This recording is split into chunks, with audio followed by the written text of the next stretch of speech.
So let's talk about the bump stock stuff. We've had over the past couple of days a couple of big cases. The bump stock, which is basically a device that you put on a weapon to more or less convert it. I mean, we're going to get into the semantics here of the whole thing, and I don't want to offend any homosexuals, but it turns it into a more or less a machine gun for all intents and purposes. And also this mifepristone case. Let's start with the bump stocks. What this came out of in the wake of Parkland, Las Vegas, a Trump administration, right? I mean, this was a Trump rule. Yep. Trump. This is gun control from MAGA, from Trump, because after the Las Vegas Music Festival shooting, where 60 people died and 400 people were injured in 10 minutes, where the guy shot off 1,000 rounds in 10 minutes using a bump stock. And what a bump stock does is convert your semi-automatic rifle into an automatic rifle. You pull the trigger, it bumps literally against your shoulder, and that kinetic action makes the trigger finger pull again. And so you pull once and you get a continuous rain of fire, just like a machine gun. Well, machine guns are already banned. Things that turn weapons into machine guns are already banned. Where the legal issue, according to the conservatives, was the way that the National Firearms Act is written. It says that a machine gun is something that fires a continuous round of bullets based on one function of the trigger.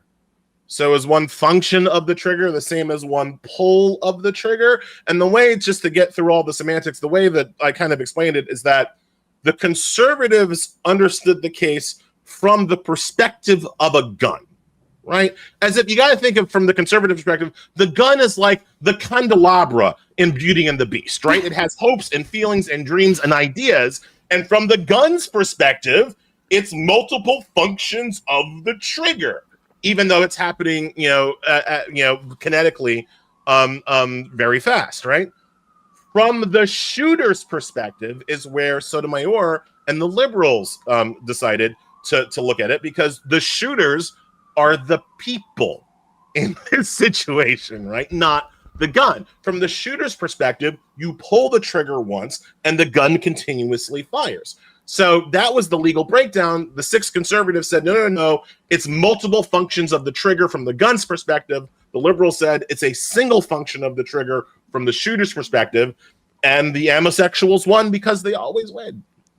And I mean, it also seems to me that it might be relevant in terms of like the target, right? I mean, because like the reason why you ban, theoretically, it seems to me, a machine gun, and for that matter, not just a machine gun, but like a bazooka or a tank, in completely restricting my freedom to have those things, is because the damage that it can do.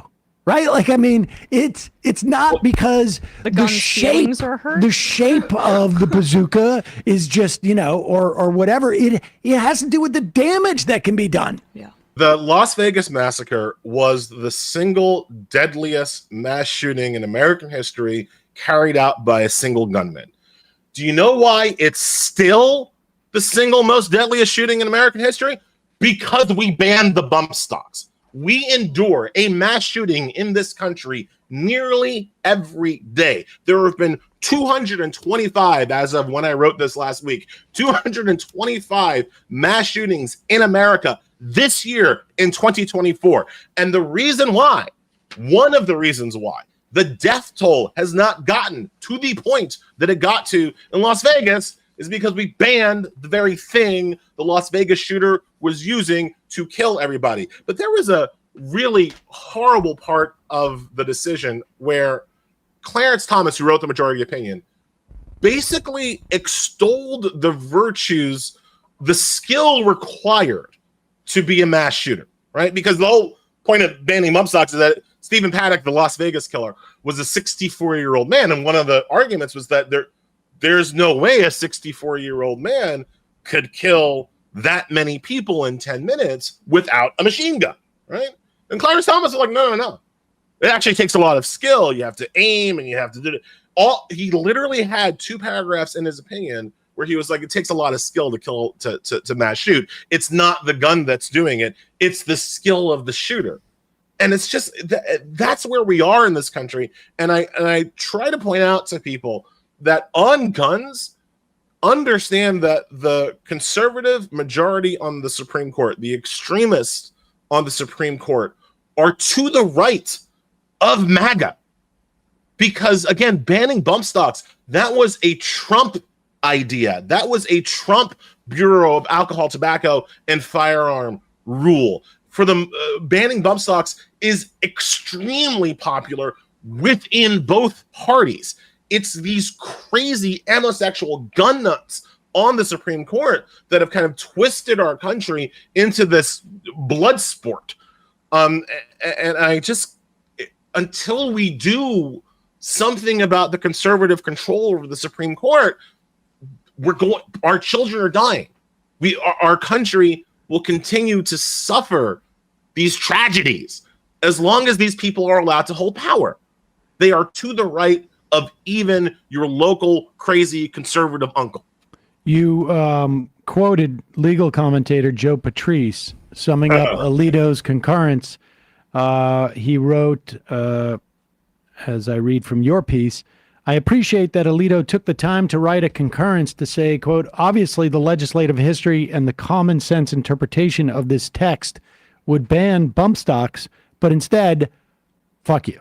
That's basically, it captures sort of the disposition there. And from I guess I don't know if there's much value in going through from a political perspective, but every ruling like this on this topic takes us further away from, because the way that that justices operate, particularly, frankly, center to the left, is that they wouldn't make these big leaps. They would have to undo each part. And so to undo a regime like this that has protected weapons so vigilantly, it will take years if we're ever in a position of having reasonable people who cannot tie themselves in pretzels to allow a machine gun. I mean, it's just like, I don't understand, like, why does a bazooka require that much more or less like training? Like, it's just, let us have a bazooka then.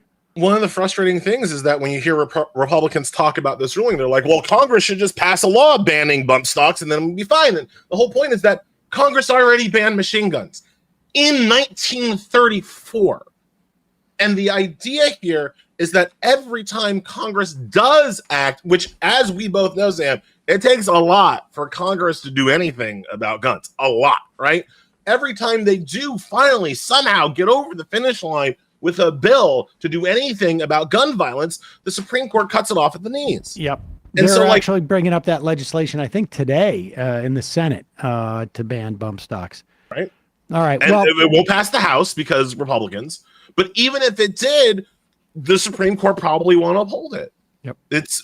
Again, we're in a death loop with these people, and until we stop them, until we overpower them, I believe with court expansion, we will continue to be in a death loop with these people.